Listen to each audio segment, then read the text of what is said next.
And so if you say, no, I'm not going to be getting married to this person, my beloved parents, just swallow it. Say, okay, no problem. Let's move on perhaps to someone else, and maybe something else will crop up. Don't get upset and angry and start blackmailing them.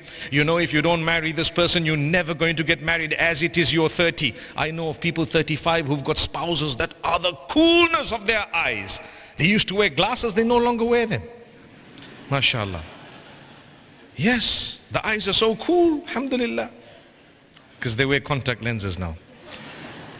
But my brothers and sisters, it has happened. Age, for as long as you did not waste something that came in front of you, don't worry, no matter how old you are. It's fine, you're never too old or too young.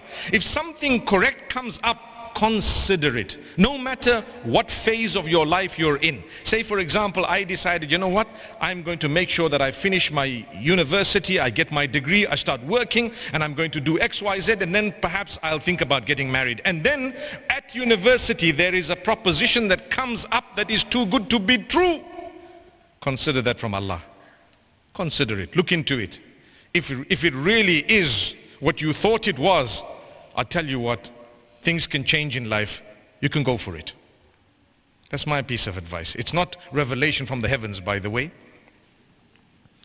But as a father, as a person who's been a counselor for the better part of 2 decades, I can tell you that, you know what, consider it. It's okay, you're a bit young, you might have had a few dreams. Dreams can always be adjusted, but you don't lose something that's coming. I mean, not for the Muslims, but for the others who might have won a lottery of a few million, you know, your life might change at that particular juncture. So this is a different type of a lottery, mashallah. You've just won something, wow, subhanallah, you know.